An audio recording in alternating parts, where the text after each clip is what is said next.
Hello everyone and welcome back to the channel Kavya की दुनिया। कैसे हैं आप सभी। फ्रेंड्स, शुक्रवार का दिन है ये और दोपहर का टाइम है। तो करीब आधा घंटा पहले ना मैंने ये मशीन रखी थी धूप में। और मतलब ये था कि ये चल नहीं रही थी, बहुत ज़्यादा आवाज़ कर रही थी और धागा वगैरह जैसे फंस जाता है या फिर बहुत दिन हो जाते हैं ना इसमें तेल नहीं डलता। तो बस ये है कि मशीन बहुत ज़्यादा आवाज़ करने लग जाती है। जैसे हम सिलाई वगैरह करते हैं ना, तो सिलाई ठीक भी नहीं आती है। अब यहाँ मैंने इसको रखा था धूप में कुछ देर तक, और अब जो है ना ये बिल्कुल फ्री हैंड हो गई है, बहुत अच्छी चलने लग गई है। और अभी काफ़ी अच्छी अब सिलाई वगैरह मैं देखूंगी जाके। अभी जो है ना मैंने इसको लाके सेट कर दिया है इस पे पायदान पे। तो जैसे कई बार ऐसा होता है ना, जैसे हमारे पास टाइम नहीं होता है इसके अंजर पंजर खोल के हम देखें, तो ये होता है कि हाँ धूप में रख दो कुछ देर तक, आधा घंटा। तो जब मैं स्कूल से आई थी करीब 11 बजे करीब, उसके बाद मैंने आके इसको रखा था धूप में और तेल डाला थोड़ी देर तक, उसके बाद इसको ऐसे छोड़ दिया था और करीब अब 1 डेढ़ घंटा करीब हो गया है। और अब मैं इसको लेकर आई हूँ नीचे, तो अब बहुत अच्छी चलने लग गई है ये। काफ़ी अच्छी चल रही थी और मेरे पैर पे भी सेट करके देखी थी ना, बहुत अच्छी चल रही थी।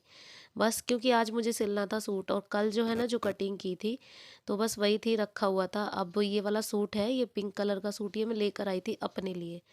तो एक्चुअली में किसी ओकेजन के लिए मुझे सिलना है, हमें कहीं जाना है। अब कहाँ जाना है ये जब मैं इसे पहनूंगी तब मैं आपको बताऊंगी। तो अभी फ़िलहाल मैं इसकी कटिंग आप लोगों के साथ शेयर कर रही हूँ। यहाँ पे ये जो एम्ब्रॉयडरी है सिर्फ गले पर है। तो जो दामन पे है ना कोई एम्ब्रॉयडरी नहीं है, बस एक बॉर्डर लगाया हुआ था। तो बस मैंने कपड़े को अच्छे से प्रेस कर लिया है पहले, फिर उसके बाद अब मैं इसकी कटिंग करूँगी। तो बस जितना मेरा खुद का नाप है ना, मैंने उसके अकॉर्डिंग इस पे जो है ना मेज़रमेंट लगा दिया है, जैसे भी मतलब मुझे याद है अपना। तो बस उसी हिसाब से मैंने इस पे निशान लगा दिया है। और फिटिंग जो है ना कम ही है, तो ज़्यादा प्रॉब्लम नहीं होगी। और फिटिंग जो है ना कभी चेंज भी नहीं होती। तो बस मुझे ना मुँह ज़बानी अपना जो मेज़रमेंट अपना, मम्मी का और मतलब भारती का, जो जो भी है, जो मतलब घर में ज़्यादा कपड़े सिलते रहते हैं ना, तो वो मेज़रमेंट जो है ना टिप्सों पे याद हो जाता है। तो बस वही है, मैंने निशान लगा दिया है फ्रंट पार्ट पे अच्छे से। और अभी जो है ना मैं कर लूँगी इसकी कटिंग। तो जो ये फ्रंट पार्ट है ना, इसकी कटिंग करने के बाद मैं जो बैक वाला पार्ट है ना उसकी कटिंग करूँगी बाद में। तो ये एम्ब्रॉयडर्ड सूट होते हैं ना, तो इसमें ये होता है कि गले के अकॉर्डिंग इसको रख लेते हैं फोल्ड करके। और जो मतलब मिड पॉइंट वही पता चलता है हमें कि जो मिड वाली सिलाई, वो जो कढ़ाई है ना, वो बिल्कुल बीचों बीच आनी चाहिए। अब यहाँ निशान लग गए थे तो मैंने कटिंग भी कर दी है। अब ये है बैक पार्ट। तो बैक पार्ट पे जो किनारी का जो कपड़ा होता है ना, उसको हम साइड में लेते हैं। इसी से पता चलता है कि कपड़ा आड़ा है और सीधा है। क्योंकि अगर मैं इस किनारी को नीचे दामन की तरफ लूँगी ना, तो ये सूट आड़ा बन जाएगा, जो आड़ा बोलते हैं ना, तो वो हो जाएगा। अगर हम इसको साइड में रखेंगे तो ये बिल्कुल ठीक रहेगा। और कुछ दिन मतलब एज इसकी थोड़ी ज़्यादा हो जाएगी। तो बैक पार्ट पे अलग से निशान लगाने की कोई ज़रूरत होती नहीं है। जो फ्रंट पार्ट है उसी को हम रख लेते हैं और उसी के अकॉर्डिंग जो है ना कटिंग ऐसे कुछ कर देते हैं। तो यहाँ पे जो है ना मैंने बिल्कुल रख लिया है इसको सीधे। और देखिए दोनों पार्ट्स की कटिंग अब अच्छे से हो गई है। और नीचे वाले पार्ट पे भी मैं निशान लगा दूंगी सेम एज़। इससे क्या होगा कि फिटिंग में बाद में मुझे प्रॉब्लम नहीं होगी। अब ये कपड़ा बचा है तो मुझे स्लीव बनानी है।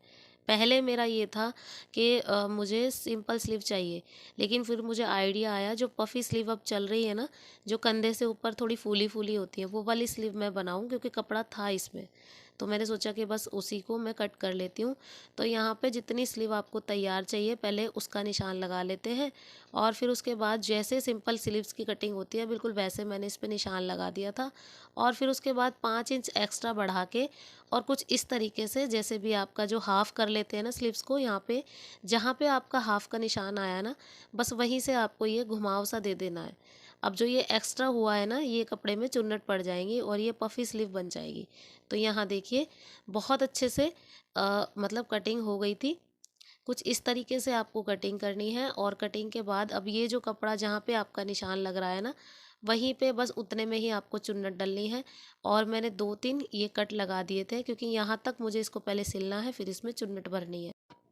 अब यहाँ पे मैंने फ्रंट और बैक दोनों गले तैयार कर दिए थे। और ये जो है ना मैंने पहले भी शेयर किया हुआ है आपके साथ, तो गले वगैरह का मैंने शेयर नहीं किया था। अब यहाँ पे मैं आप लोग के साथ स्लीव शेयर करूँगी। तो ये जो है ना, ये पहले सबसे पहले स्लीव मैंने ली है, तो मैंने इसको नीचे की तरफ से पहले फ़ोल्ड कर लिया है जितने भी मुझे चाहिए।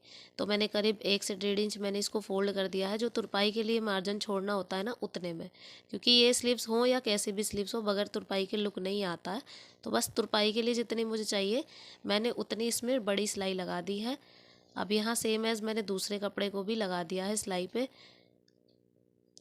ज़्यादा अगर हम ज़्यादा भी चौड़ा मोड़ते हैं ना तो उसमें उतना लुक नहीं आता। अब ये जो मैंने जितने हिसाब से मोड़ा है ना उतना बिल्कुल कंफर्टेबल लगता है हमें, और स्लीव्स का लुक एक अलग ही आता है।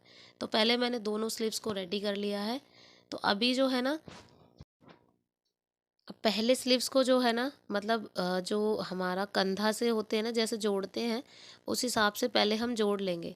तो मतलब मैंने बिल्कुल कॉर्नर से लिया है, देखिए यहाँ पे जहाँ तक मैं इसको स्लीव्स को लगाऊंगी और जहाँ तक मैंने कट लगाया हुआ है ना उससे हल्का सा ऊपर, क्योंकि चुन्नट उसमें थोड़ी कम आएगी तो मैंने कट से हल्का सा ऊपर लिया, तो यहाँ तक लाके मैंने इसको छोड़ दिया, ये देखिए। तो अब जो मैं दोनों तरफ से पहले थोड़ी थोड़ी सी सिलाई लगा दूंगी, और फिर उसके बाद जो है ना जो चुन्नट भरने वाला एरिया होता है ना उसको मैंने ऐसे छोड़ दिया। देखिए ज़रूरी नहीं है, आपको जिस तरीके से कंफर्टेबल लगता है आप उस तरीके से सिलिएगा। तो ये होता है कि मुझे यही तरीका थोड़ा बेटर लगता है तो मैं इसी तरीके से सिलती हूँ। अब यहाँ पे मैंने दूसरी तरफ भी सिलाई लगा दी है और दोनों मतलब पोर्शन में सिलाई तो आ गई है, और फिर उसके बाद जो बीच का एरिया है जहाँ पे चुन्नट भरी जाती है तो वहाँ का मैंने छोड़ दिया। अभी देखिए एक तरफ सिलाई लग गई है, तो अब दूसरी तरफ जो है ना मैं हैंड टू हैंड ही चुन्नट जो है ना इसमें लगा दूंगी। तो ये देखिए अब चुन्नटें भी जो है ना बिल्कुल छोटी छोटी सी भरी जाएंगी, जैसे बिल्कुल बारीक बारीक वाली होती है ना, ये देखिए बिल्कुल इस तरीके से। तो बिल्कुल जो छोटी वाली जैसे बिल्कुल हम चुटकी भर वाली जैसे लगाते हैं ना चुन्नट, वही भरी जाएंगी। और 3 चुन्नट एक तरफ आएंगी और 3 चुन्नट एक तरफ। अच्छा, ये कैसे पता लगेगा आपको कि वहाँ का कपड़ा, तो जी बीच में जो कट है ना वो जब आपके जो शोल्डर तक आ जाएगा ना तो समझ लो हाँ ये मतलब पूरी हो चुकी हैं चुन्नटें। तो बस यहाँ पे जो है ना मैंने इसको 3 चुन्नट भरी और फिर उसके बाद जो कट है ना वो बिल्कुल शोल्डर वाली सिलाई पे आ गया था। तो ये देखिए कुछ इस तरीके से भरी जाएंगी इसमें। सेम एज़ आप दूसरे तरीके से उधर की साइड भी सेम एज़ तरीके से आप भरनी है चुन्नटें आपको। तो यहाँ देखिए शोल्डर तक मैंने सिलाई लगा दी है, फिर उसके बाद जो है ना जहाँ से मैंने मतलब छोड़ा हुआ है ना कट लगा हुआ है वहाँ से शुरू करूँगी, क्योंकि इस तरीके से इधर से शुरू करूँगी ना तो चुन्नटें शायद ऊपर नीचे हो जाएंगी। तो जी जैसा कि बताया मैंने आपको, इस तरीके से इधर की साइड से भी मैंने करीब 3 चुन्नटें डाल दी हैं इसमें, और 3 उधर की साइड डाली थी और 3 ही इधर की साइड डली हैं। तो चुन्नटें डलने के बाद जो है ना स्लीव्स बिल्कुल रेडी हो गई थी। अच्छा, तरीका कोई भी हो बस कंफर्टेबल होना चाहिए, तो इसी वजह से मैंने जो है ना कुछ इस तरीके से सिलाई इसमें लगा दी है। अभी देखिए यहाँ पे फिटिंग की बारी आती है, तो मैंने जो है ना गोलाई ले ली है, और जितनी मेरी गोलाई है बस यहाँ पे तब वहाँ तक फिटिंग होगी बिल्कुल गोलाई से। तो नीचे जाके ना थोड़ी सी बाजू ढीली भी रहेंगी तो कोई प्रॉब्लम नहीं है, क्योंकि इनका लुक थोड़ा ढीलेपन से ही आता है। और बाजू मैं हमेशा खुली चढ़ाती हूँ क्योंकि मुझे अच्छी लगती है, और ये हमारे लिए कंफर्टेबल भी होती है। अगर हमारा साइज़ इंक्रीज़ डिक्रीज़ होता है ना तो उससे प्रॉब्लम नहीं होती, स्लीव्स पूरी नहीं खोलनी पड़ती हैं। बस सिलाई का जो है ना वहीं पे मेजरमेंट से सिलाई लग जाती है। अब ये है कि मैं खुली बाजू शुरू से इसीलिए चढ़ाती हूँ, जो भी कट वगैरह होती है जैसे गोलाई की शेप देनी होती है वो मैं ऐसे में भी कर देती हूँ। अब यहाँ पे सेम है दूसरे तरीके से दूसरी तरफ की बाजू भी मैं ऐसे निशान लगा के इसको सिलाई लगा दूँगी। तो जी एक परफेक्ट फिटिंग के साथ सूट मेरा बिल्कुल रेडी है, और यहाँ पे देखिए अब ये स्लीव्स जो है ना बहुत ही अच्छे से रेडी हुई हैं। तो मुझे जैसी चाहिए थी मैंने ऐसी स्लीव्स रेडी कर दी हैं। मुझे ज़्यादा पफ़ी नहीं चाहिए थी, तो मुझे नॉर्मल सी पफ़ जो होता है ना बस थोड़ा लुक आना चाहिए, तो लुक के हिसाब से जो है ना काफ़ी अच्छी लग रही थी ये। और सूट की फिटिंग भी जो है ना बहुत ही अच्छी आई थी।